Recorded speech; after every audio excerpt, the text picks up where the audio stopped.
man out. Bless his heart, he didn't want to say it. That's his best friend. And every time he's had a chance to back away from him, he has. Because he understands that information is harmful to the state's case and the prosecution of this. He literally was crying when he had to say it.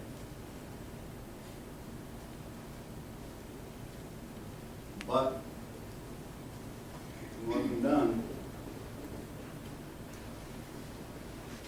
Whoever walks up to the edge of the street at the edge of number 9,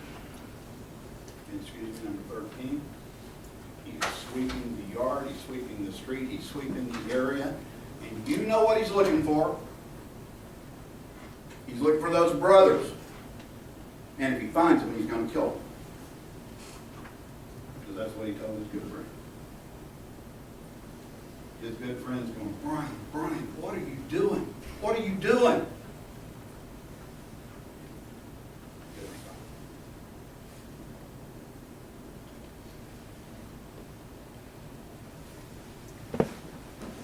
The next thing that happens is, it is a true statement. Judge, I'm going to object to you using the word true. That was a statement. Appropriate. The determination of what is true or not is up to the jury. Any other comment would be inappropriate. It is a factual statement based upon the evidence in this case that my client walked from his house at number 9 and walked down to the area of number 13, and so did his brother. It's not in dispute. And it's not in dispute that the following happened when they got there. A voice in the dark said, I'm in the military. I'll shoot you. I'll fucking kill you. That was my client.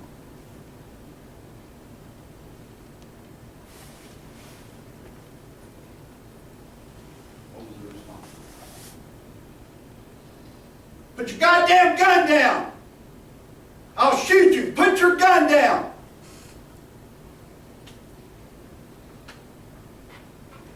It is not in dispute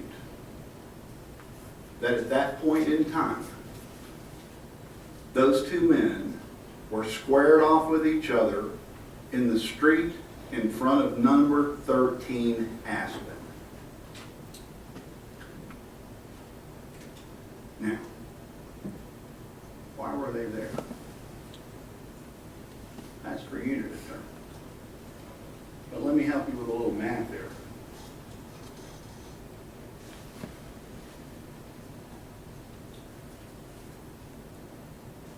Brian Leverett pulled up out in the front of number 13 Aspen Street, number 9 rather, on this night on their first visit in his car, and he drove 444 feet to his house.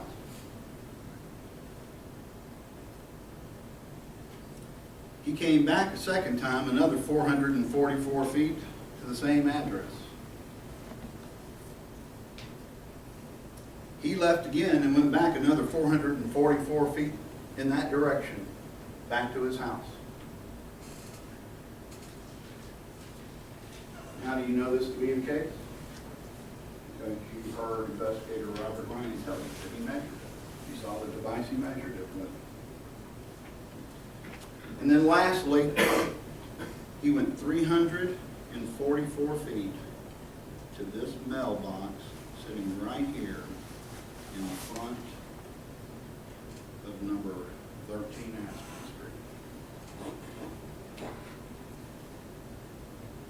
You heard Mr. Ryan tell you the following, that from this driveway to this driveway is 132 feet.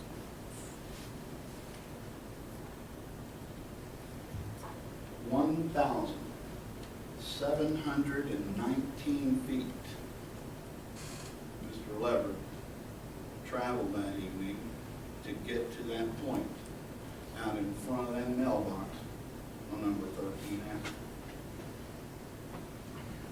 My client traveled 132. More than 12 times the distance. 3 different events, each one leading up to a more serious problem. The first time, it was an argument. The second time, they would not leave, required actually having to use physical force to get them out of there. The third time, he came back with a loaded shotgun.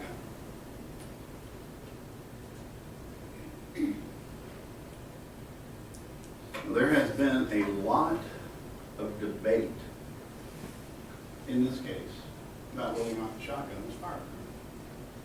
Right?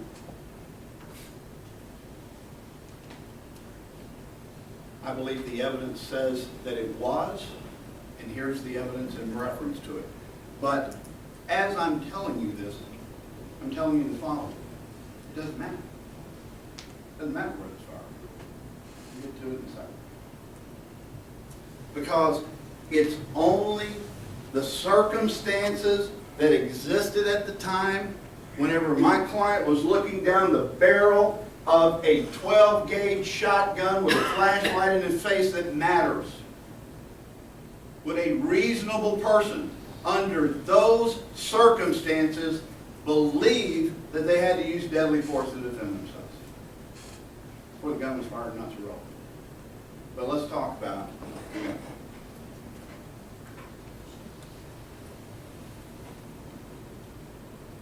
Once again, Danny Meadow is standing 8 to 10 feet from that mailbox, right there on that map. And there's a bunch of pictures of that mailbox. He actually drew for me an X as to where Mr. Lever was standing and an X where he was standing. Take a look at the picture if you don't recall the testimony, but I think you do. He's hunted with Mr. Leverett on a number of occasions. He knows the difference between the sound of a rifle and a shotgun. Folks, he didn't tell you that he just heard the shotgun. What was the evidence? He saw it. He saw it being fired. He's standing 8 feet away and he saw the gun being fired. My testimony. It is. His best friend's testimony, and he knew when he gave it, it was going to hurt the case.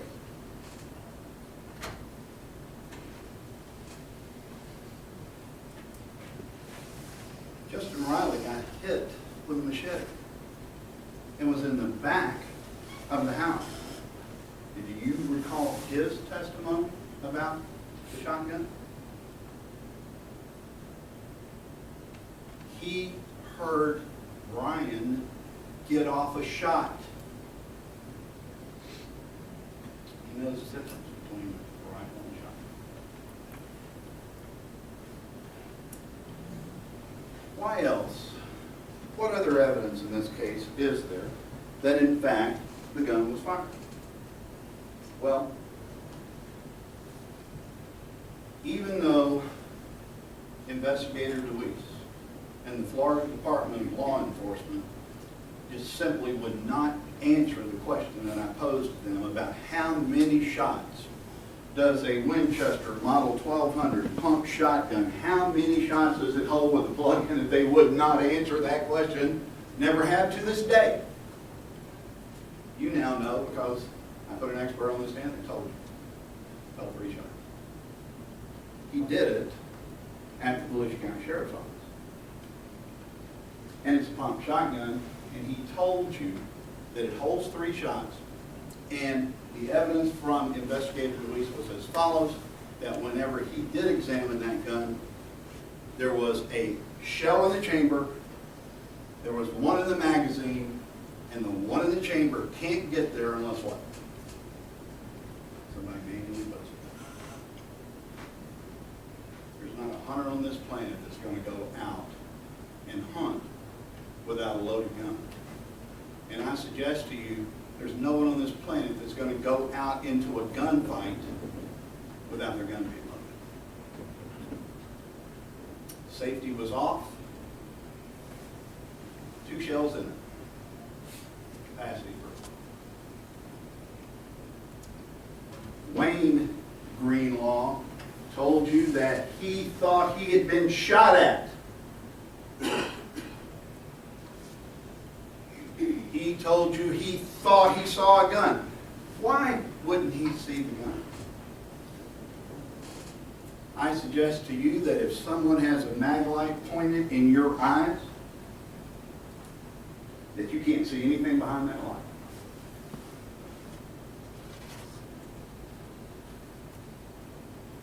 He may not have been able to say conclusively, without a doubt, I saw the gun, but under the circumstances, he knew there was one.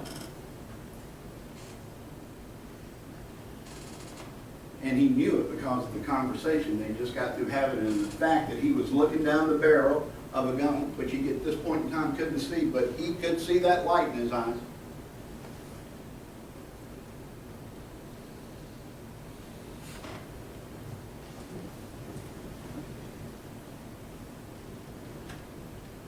Andy Meadow tells you that he couldn't tell who fired first.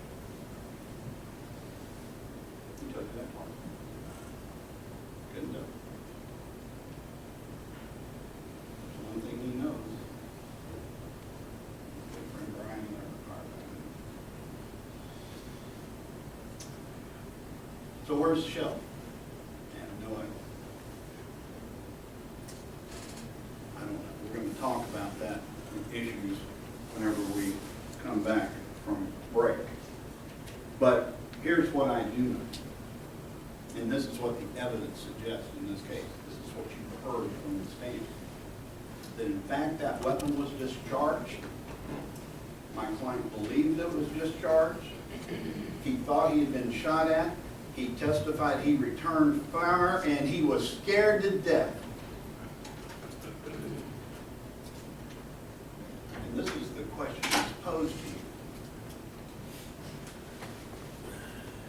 Would a person, a reasonable person, under all the circumstances that have led up to the 2 of these guys being squared off in that street, would a reasonable person believe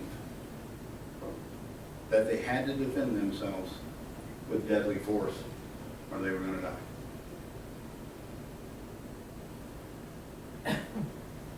This is a good place for you. It's a good place.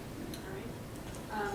We didn't exactly estimate the time for lunch appropriately. We were hoping to be at the conclusion of the closing argument, but we also don't want you to have warm lunches for your lunch cycle. So we're going to take our lunch recess. Let me just give you a little idea of what we're doing for the rest of the day. Have your lunch, enjoy your lunch. But when you're done, knock and let Deputy Emergency know you're done. If those of you that would like to have a smoke break, want one after lunch, let her know that. If not, she's going to come get us when we start, either as soon as you're done with your lunch or as soon as you're done with your smoke break. We'll conclude with the closing arguments of Wayne Greenlaw, Ray Greenlaw, and then the state gets in its rebuttal. I will give you one more break this afternoon before I give you the very final instructions and send you in to deliberate, in order for you that are smokers to have a smoke break. But after that, there will be no further breaks. So just be prepared for that as you get through the next couple of hours. Do what you need to do to get yourself comfortable for the deliberation process. But now you are excused for lunch.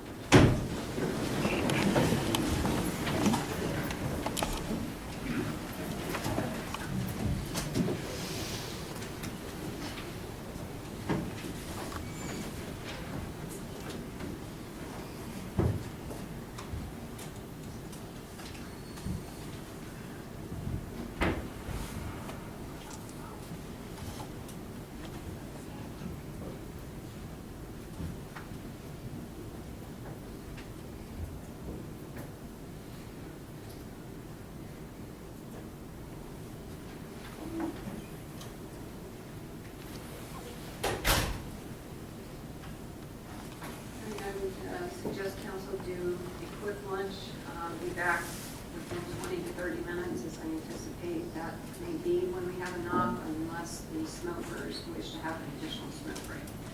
We're in recess until we've been advised the truth is getting